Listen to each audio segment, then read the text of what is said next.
They told me I was throwing my life away, that no daughter of the Carter family should ever trade courtrooms for combat zones. I remember the day I walked out of our colonial home in Charleston wearing my Air Force uniform for the first time. My mother didn't speak to me. My father looked straight through me. And my brother, Harvard Law, class of 2010, just shook his head and muttered, "Pararescue? Seriously?" To them, I wasn't brave. I was broken. So I stopped trying to explain. I stopped chasing their approval. And somewhere in a valley in northern Syria, after our Black Hawk went down and the radio died, I found out what I was really made of. I was bleeding. Alone. And still, I crawled across rock and smoke to reach the pilot, crushed under twisted metal. I tore the sleeve off my uniform to stop his bleeding. I held his airway open with my bare hands as bullets screamed overhead. We waited 42 hours for rescue. When the dust cleared, 14 people were alive because I refused to sit still. The intel I sent through a cracked radio while half-conscious would later stop 2 terrorist attacks in Europe. But back home, they still thought I was off the grid or working some desk job. And now, I'm standing in the Capitol Rotunda, about to be handed the Medal of Valor by the Speaker of the House while the same people who once called me the family embarrassment sit in the back row. Silent. They don't know the full story. Not yet. But they're about to find out, just like the world is. And maybe, just maybe, someone out there who's been underestimated, overlooked, or cast aside will finally see what I saw in that moment. You don't need their permission to matter. My name is Madeline Carter. I'm 31 years old, and for most of my life, I've been the wrong kind of daughter. I was born into a legacy old money Charleston, South Carolina. My father is a federal judge. My mother is a constitutional law professor at Columbia. My brother, Thomas, is the golden child. Yale undergrad, Harvard Law, made partner before he turned 32. He's the kind of man who has his suits custom-tailored and his ego polished daily by dinner conversations about Supreme Court rulings and family standards. In the Carter household, success didn't just matter, it was the only language spoken. And deviation? That was weakness. From a young age, I was told who I would be. My childhood bedroom had no fairy tales, no dolls. It had bookshelves lined with landmark cases and biographies of female justices. Every summer, while other kids went to camp or traveled, I was enrolled in junior law academy, debate class, constitutional workshops, mock trial tournaments. By 13, I could recite key amendments better than I could name my own emotions. By 15, I could fake a closing argument so well my teachers called me a future Ginsburg. But I wasn't proud. I was tired. And slowly, something inside me began to resist. It wasn't rebellion. It was instinct. Because while my classmates were memorizing legal statutes, I was quietly reading stories about pararescue jumpers and combat medics. While my family watched courtroom dramas, I stayed up watching documentaries about battlefield triage. I wasn't dreaming of arguments. I was dreaming of action, of rescue, of meaning, of doing something real. But real didn't fit the Carter brand. Not when it came with dirt, sweat, danger, and uniform boots instead of polished shoes and courtroom heels. Still, I went through the motions. I applied to every Ivy League law program they demanded. And when the rejections came, one after another, the disappointment in my father's eyes was more cutting than any letter. That's when I made my decision. I sat across from my parents at our long mahogany dinner table and told them I had enlisted in the United States Air Force. Silence. Then the laughter. Then the rage. Then the look on my brother's face like I had personally stained the family crest. "You're choosing to be a glorified empt?" he scoffed. My mother cried. My father simply said, "I expected more from you." But what they didn't understand, what they still don't, is that for the first time in my life, I wasn't following anyone's path. I was stepping into my own. They saw failure. I saw purpose. I trained harder than I'd ever studied.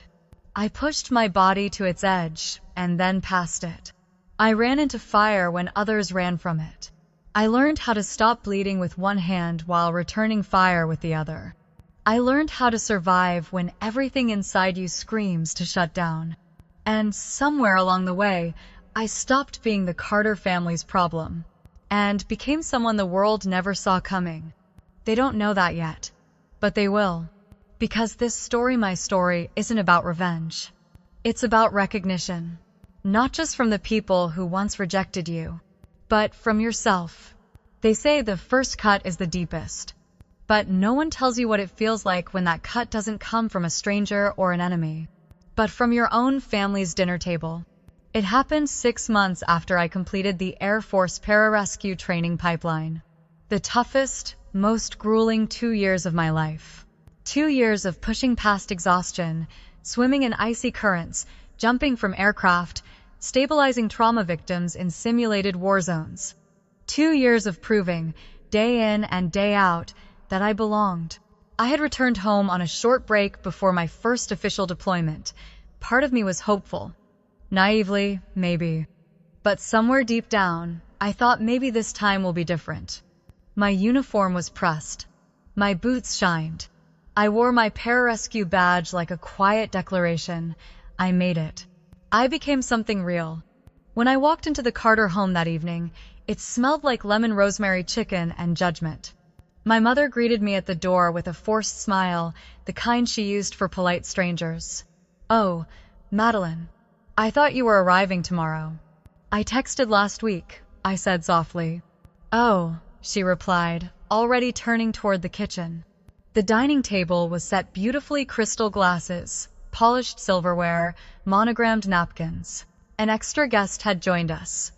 One of my brother's colleagues from his law firm, young, impressive, the kind of man my parents would have preferred I become. As we sat down, conversation flowed in predictable rhythms. Supreme Court gossip, corporate mergers, Thomas's latest courtroom win.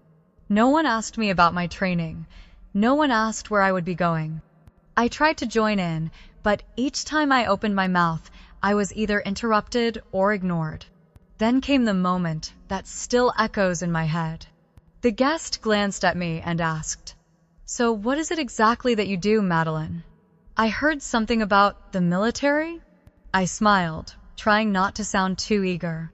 "I serve with the Air Force pararescue. I'm trained to rescue and medically treat soldiers behind enemy lines." There was a pause, a long one.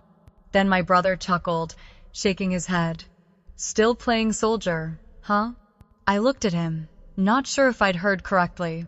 "You know they make movies about that stuff," he added with a smirk. "But in real life, I assume you're just patching up sprained ankles on a base somewhere." My father chuckled lightly.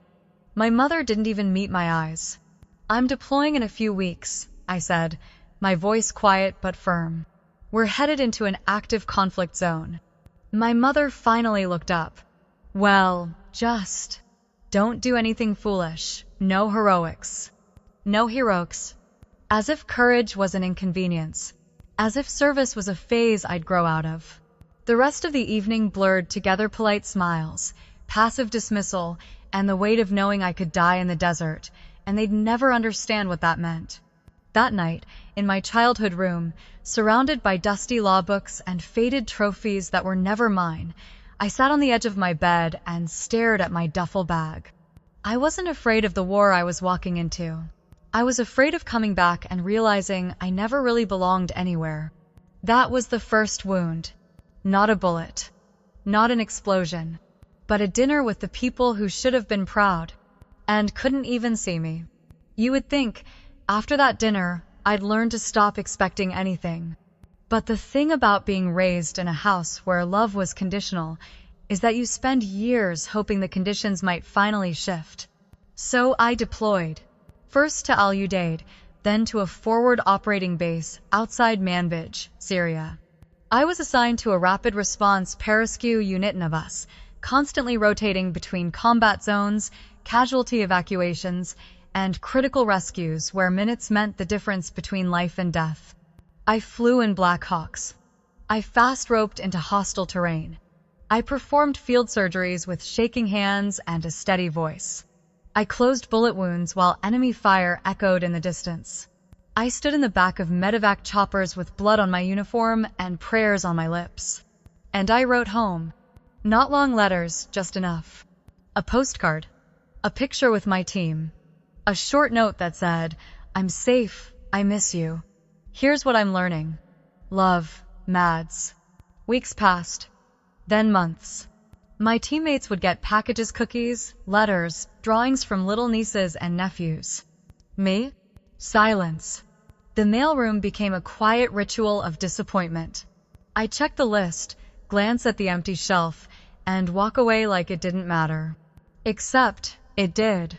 Every rescue I completed, every life I helped save, every soldier I pulled back from the edge. I wanted them to know, not for validation, but because I still carried some small, stubborn hope that someday they'd finally see who I'd become. But they didn't. Not even when I was promoted. Not even when I was decorated. There was one mission I'll never forget. A special forces unit had been ambushed in a ravine. 2 men were down. One was trapped beneath a collapsed vehicle. The other was bleeding out from a chest wound. We got there in 12 minutes. I jumped off the bird before it fully touched the ground. I remember the sound of gunfire, the weight of the man's body as I lifted him, the way his eyes looked at me like I was the last thing tethering him to this world. He lived. They both did. That night, my commanding officer pulled me aside and said, "You're one of the best medics I've seen under pressure. You've got ice in your veins and fire in your heart." I smiled and said thank you. Then I went back to my bunk, opened my email and found one message from home. It wasn't a letter. It wasn't a question about how I was doing. It was a forwarded link to an article about my brother's firm making headlines in the Wall Street Journal. The subject line read, "Thought you'd want to see your brother's big moment. No, how are you? No, we're proud." No acknowledgement that I was halfway around the world, bleeding and building something they still refused to recognize. That was when the hope began to die. Not all at once. Hope never dies quickly. It fades, letter by letter, call by call, until all you have left is the mission. So that's what I held on to. Not the family I came from, but the lives I could still save. Because if the people who gave you your name can't see your worth, then maybe your worth lies not in being seen, but in what you do when no one's watching. It started like any other mission. The kind where you double-check your gear without needing to look, where the tension in the air says more than the mission brief ever could. We were wheels up at 2:47, chasing heat signatures from an intercepted distress Beacon 3 humanitarian workers, presumed kidnapped, possibly injured, last seen in a ravine south of Aleppo. Our pararescue team loaded into the Black Hawk in near silence. No jokes, no music in our headsets this time. Just the soft clicking of buckles, the buzz of rotors, and the weight of what we knew might be waiting for us below. I sat near the back, medical bag across my chest, trauma shears strapped to my thigh, gloves tucked in my helmet. Beside me was Sergeant Mike Tallamy, teammate, my friend, and the only person on Earth who knew I talked in my sleep when I was scared. The air was unusually still that night. And then it happened. I remember the flash first, then the sound. Not like the movies. No fireball, just a deafening crack. A sharp jolt in gravity stopped making sense. We'd been hit. Ground fire. RPG. No warning. The Black Hawk spiraled. The sky became the ground. Everything turned sideways. My body slammed into the metal wall. I felt my shoulder crunch. Someone screamed, I think it was Tally, but I couldn't tell. My helmet cracked. Lights went out. Then, darkness. When I opened my eyes, everything was smoke. Burning insulation. Jet fuel. Blood. We had crash landed. Somehow, miraculously, we were still intact barely. 2 crew members were unconscious. One was pinned beneath wreckage. The pilot was bleeding from the head, slumped forward. My ears rang, my vision blurred, but instinct took over. I dragged myself to the cockpit, pried open the shattered glass, and pulled Captain Reyes free, her pulse weak and slipping fast. I applied pressure to the artery in her neck with one hand while stabilizing her spine with the other. "Madeline, we have to move," someone yelled. "We've got company closing in." I turned and saw Sergeant Talley limping toward me, one hand on his side, blood seeping through his vest. Enemy movement on the ridge. There was no time to process. No time to feel anything. Only move. I triaged 5 wounded in under 6 minutes. Used every inch of gauze, every drop of morphine. My shoulder was fractured. My leg was cut deep. Didn't matter. When Private Diaz took a bullet to the thigh, I crawled through dirt and shrapnel to reach him. No cover. Just me, my bag, and an unwavering voice in my head that said, "Get him out. Keep him alive. Do not stop." And I didn't. Even when I got hit. A blast close range. Shrapnel tore through my thigh like a knife through canvas. I dropped, vision swimming. I tasted metal. But I didn't stop. I pulled Diaz behind a half-collapsed wall, tied a tourniquet with one hand, applied chest seals with the other. The battle lasted hours. We were outnumbered 3-1. Air support delayed. Comms down. But we held. Inch by inch. Hour by hour. When the second chopper finally arrived, I had already stabilized 6 of our people and dragged 4 of them through enemy fire to the evac point. I didn't know it then. But the information I'd relayed bleeding, concussed, half-conscious would go on to stop 2 bombings in Europe and lead to the rescue of 14 additional hostages the week after. At the time, none of that mattered. What mattered was that when the dust settled, there were still people breathing. Because I refused to fall when the sky did. We weren't supposed to survive. 12 of us went in. By dawn, only 7 of us could still walk. The rest were either unconscious, critically wounded, or beyond help. After the Black Hawk went down, our team split half to secure the crash site, the rest to scout for extraction options. The enemy wasn't just approaching, they were already there, watching from the rocks, circling like wolves that smelled blood. I had 3 wounded laid out behind a shattered wall, barely wide enough to offer protection. One of them, Staff Sergeant McKay, was fading fast. His abdomen was torn open, his breathing wet and shallow. His lips were turning blue. There was no backup. No morphine left. No clean gauze. And my thigh was still bleeding through makeshift bandages I'd slapped on with shaking fingers. I looked at my team leader, Captain Dorsey, and saw the thing no soldier ever wants to see in a commander's eyes: resignation. "We hold here," he said, "until someone comes, or doesn't." I nodded. Not because I agreed, but because there was nothing else to do. And then I moved. I tore open my pack, what was left of it, and inventoried the supplies like a machine. 1 airway kit, 2 syringes, a cracked IV bag, a single hemostatic dressing. Not enough, so I got creative. I turned my own shirt into a pressure bandage. I used a pen as an airway adjunct. I poured bottled water over burns, tied my belt around McKay's abdomen to slow the bleeding, and whispered to him the entire time, "Stay with me. You're not done yet." Gunfire cracked from the ridge. Enemy fighters were now close enough to see our shadows. I handed a rifle to Private Lenz only, 19 years old, barely more than a kid, and told him to focus on covering fire, not killing. "Just keep them scared," I said. "Make them think we've still got fight." We did. For 4 more hours, we held that broken patch of earth. I crawled from soldier to soldier, checking pulses, rotating positions, injecting antibiotics with trembling hands. My radio was damaged but functional, and when I finally caught a sliver of signal, I sent out coordinates using my own body as an antenna, kneeling in the open while bullets kicked up dirt around my boots. And still, I kept going. When a grenade landed 5 feet from us, I threw myself on top of 2 of the wounded. The blast knocked the air out of me, peppered my back with debris, but I stayed upright.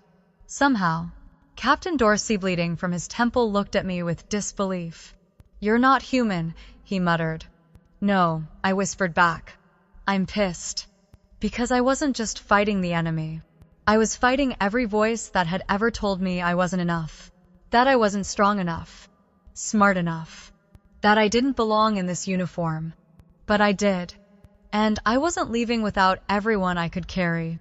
When the evac bird finally arrived, blades whipping sand into the sunrise, I loaded the wounded myself. One by one. My own blood mixing with theirs. My legs nearly giving out. But we made it. 7 medics had been rotated through that region in the past year. 4 had died. None had ever pulled out more than 2 wounded under fire. I pulled out 5. I didn't cry. I didn't collapse. I just climbed into the helicopter and finally let go of the breath I'd been holding for 18 hours. That was the moment I knew. I didn't need anyone back home to say I was enough, because I had already proved it. To the only people who truly mattered. The ones I kept alive. The mission made the news. But not my name. The wreckage of our Black Hawk was found by a civilian drone before our evacuation was even complete. Within hours, images were circulating online: twisted metal, scorched earth, and headlines like "American aircraft down in northern Syria." What they didn't know, what they couldn't know, was that we were alive. Barely. The Pentagon kept the mission details classified. They always do with operations that sensitive.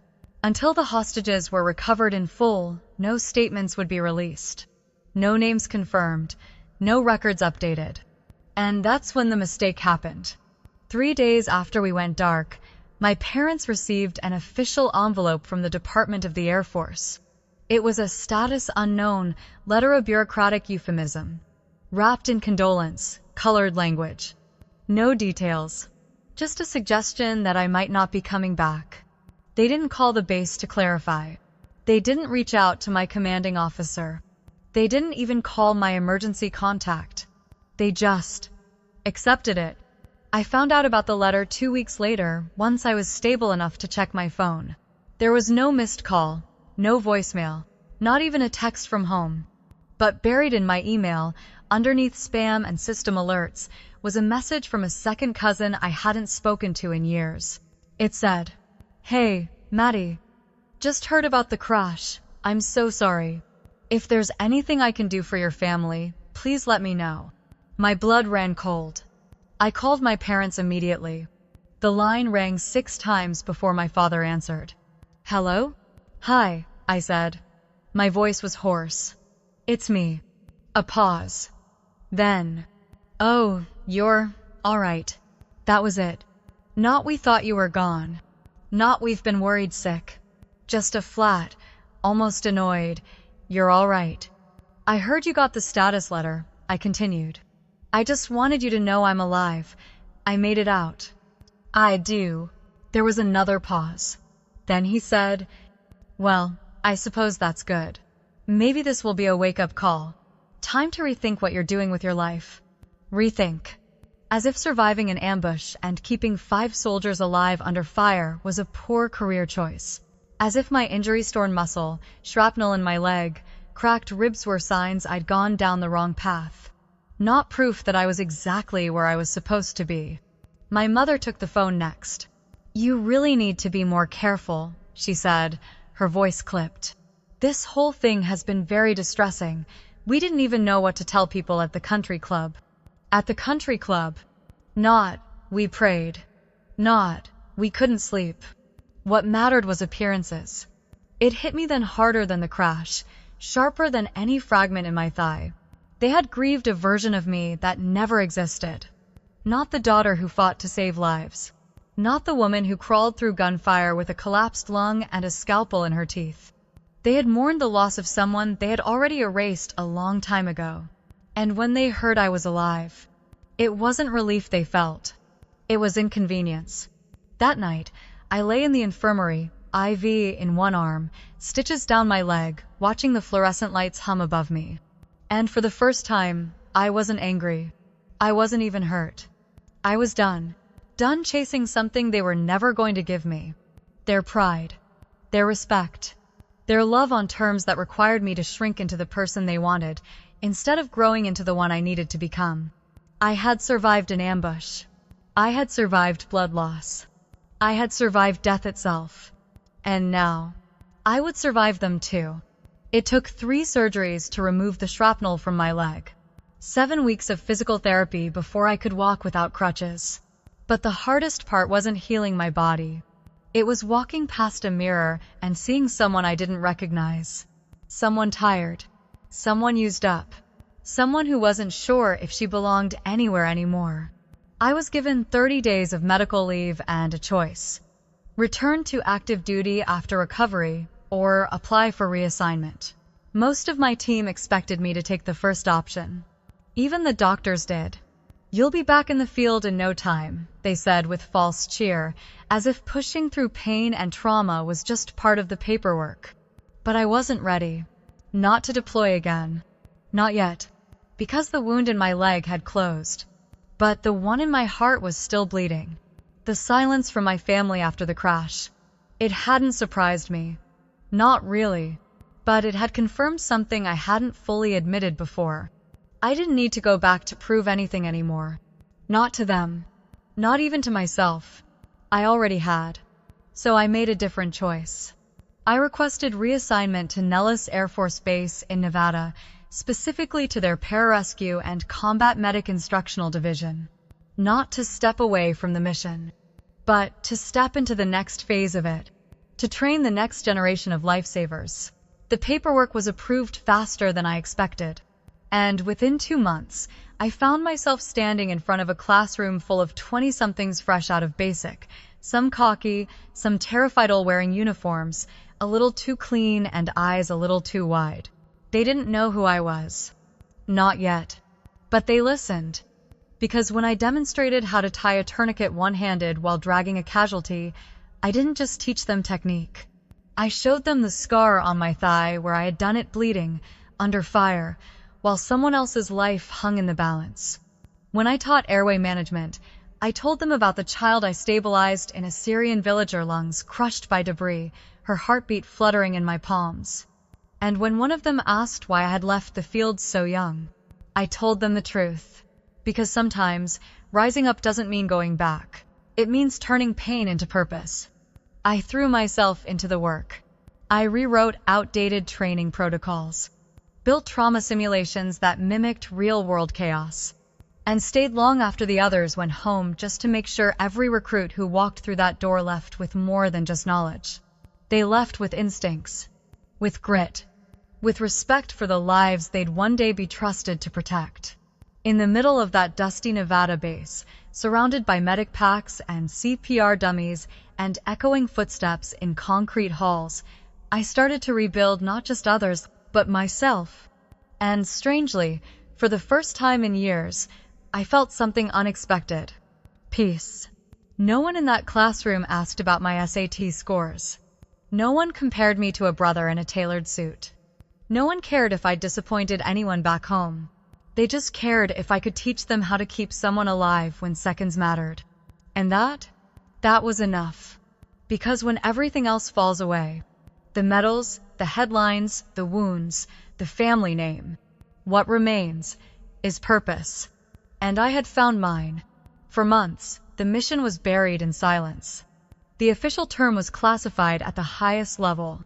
What it really meant was, I couldn't talk. Not to the recruits I trained, not to my colleagues. Not even to the therapist I saw every Tuesday in a beige room with artificial sunlight. Every time I came close to speaking about what happened in that ravine, I'd stop myself.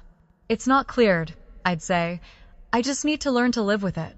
But late one Friday, while reviewing medical forms in my cramped office, I got a call from a number that didn't show a name, just 6 digits, and a feeling in my chest that made me sit up straight. "Sergeant Carter?" the voice said. "This is Major Ellie Monroe, Department of Defense. We'd like you to report to Washington next Thursday. Classified debrief. Civilian attire. Further instructions to follow." That was it. No explanation. No hint of why. I hadn't heard that tone since deployment, tight, controlled, and just heavy enough to mean this matters. 4 days later, I stepped off a government transport and into a glass building I'd never seen on a map. A long hallway. A quiet elevator. A conference room with a polished table and a folder stamped declassified, limited distribution. Across the table sat a general I'd never met and a woman in a navy blue blazer who didn't smile once. They opened the folder and began to speak. The intelligence gathered during our crash coordinates, head counts, voice recordings I didn't even know were logged had led to a sequence of operations across 3 countries. One raid in Lebanon that freed 12 hostages. Another in Turkey that intercepted weapons bound for European soil.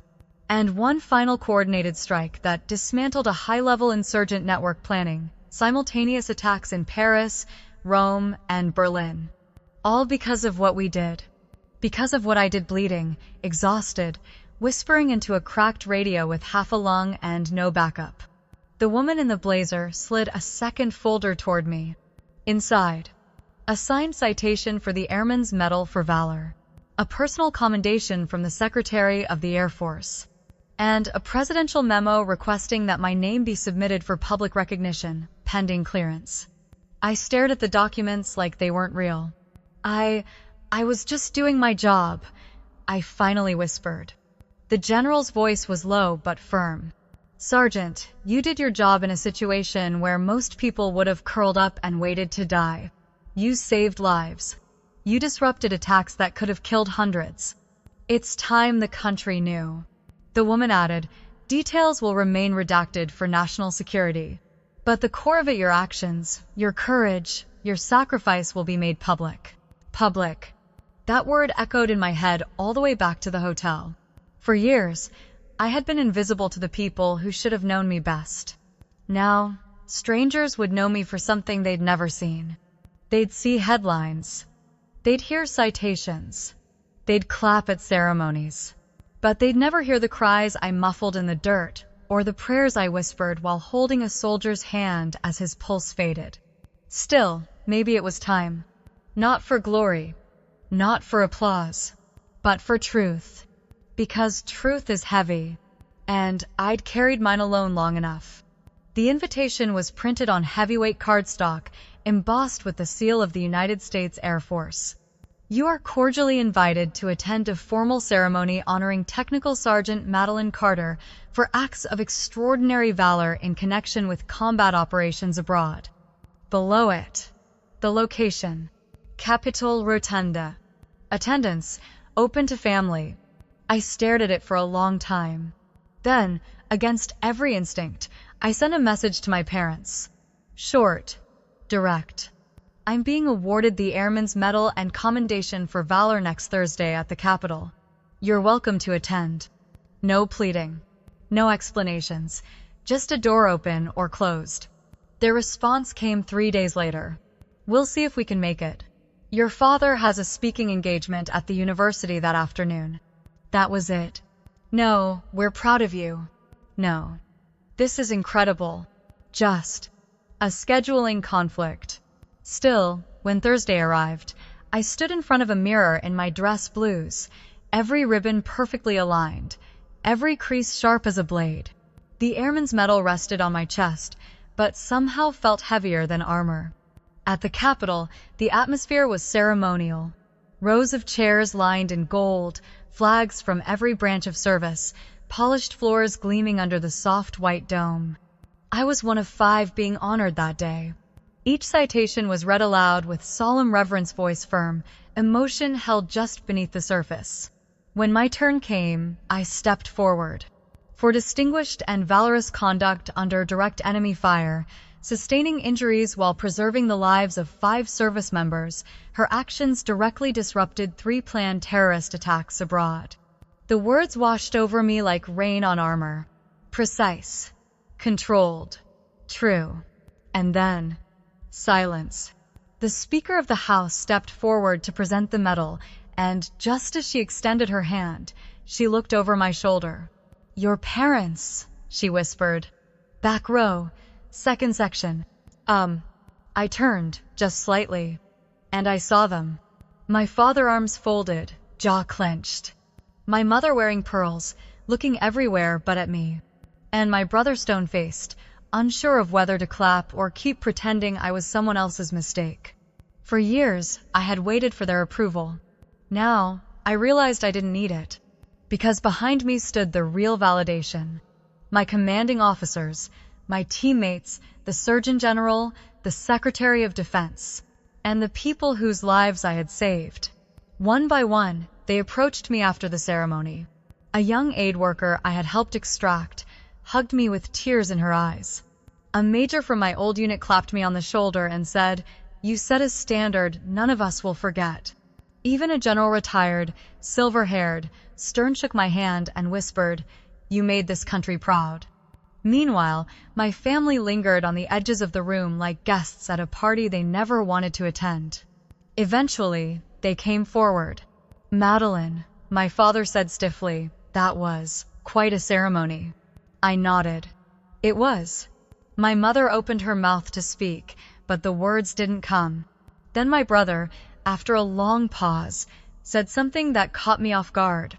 "I didn't know," he murmured. "I didn't know any of this." I looked at all three of them and simply replied, "You never asked." There it was. The reckoning. Not with shouting or drama, but with truth, delivered in full uniform, backed by silence, medals, and undeniable reality. They had spent years lowering their eyes every time someone asked about me. Now, they had to raise their gaze to meet who I'd become.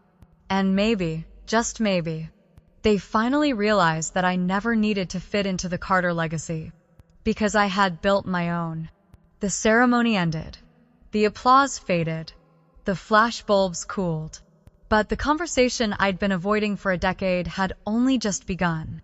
That evening, my parents invited me to dinner. Not at a hotel, not at a restaurant, but at their apartment in D.C., a place I didn't even know they had. I almost declined. Almost. But something in my chest whispered, "Go." So I did. When I arrived, the air was quiet. No classical music playing. No legal journals spread across the coffee table. Just a small round table set for four, the smell of roasted vegetables in the air, and three people who suddenly looked much older than I remembered. We ate mostly in silence. Until my father set down his fork, folded his hands, and looked at me for the first time in years. "I need to apologize," he said. The room held still. "For a long time," he continued, "I measured success by degrees, by titles, by the weight your name carried in courtrooms or classrooms. And when you chose something outside of that, I convinced myself it was failure." He paused, his voice cracking just slightly. "But today, when I watched the Surgeon General speak to you like you were his equal, when I saw your teammates salute you without hesitation, I realized I've been standing on the wrong side of respect." I didn't speak. I let the words sit between us like overdue guests. My mother, sitting beside him, dabbed her eyes with a napkin. "I was scared," she whispered. "When you enlisted, I thought we'd lose you. And then, when we almost did, it was easier to be cold than to feel helpless. I thought if I didn't acknowledge it, I wouldn't fall apart." I looked at her, this woman who had raised me on discipline, on excellence, on composure so tight it could snap. And for the first time, I saw not distance, but fear. And behind the fear, something even closer to love. My brother cleared his throat. He was the last to speak. "I was jealous," he admitted, "that you had the guts to break the script. I never did." That surprised me. He always seemed so certain, so perfectly composed in his success. But now he looked human. Not a shadow I had to stand under, but a man carrying his own regrets. "I've been volunteering with a veterans legal group," he said softly. "Pro bono cases. Disability claims. I figured if I couldn't understand your world, maybe I could at least help others in it." That's when the wall inside me began to shift. Not crumble, not collapse. Just shift. Because healing doesn't always come with apologies wrapped in neat bows. Sometimes it comes in broken sentences, in trembling voices, in the look in your father's eyes when he finally says, "You deserve better than what we gave you." That night, we didn't fix everything. We didn't suddenly become close. But we saw each other, truly. And for the first time, I didn't feel like a stranger in my own family. As I left, my mother pressed something into my hand. A photograph. Old. Worn. It was of my grandfather in uniform standing tall, a medic's patch on his arm, the same one I wore now. On the back, in her handwriting, it said, "He would have been proud, and so are we. We're just late." 6 months after the Capitol ceremony, life didn't turn into a movie. There were no confetti parades, no dramatic reunions, no triumphant endings scored by violins. But something did change. Something quiet and lasting.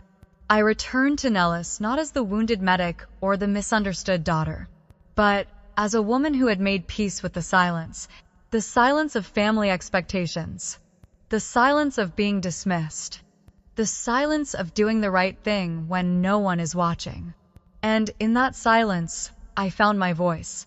Every morning, I laced up my boots, walked into the training center, and taught recruits how to save lives under fire. Not just with needles and gauze, but with courage, with clarity, with the calm that comes from knowing your worth before the world catches up. One afternoon, a new trainee barely 20 approached me after class. "Sergeant Carter," she said shyly, "I joined because of you. I read about the mission.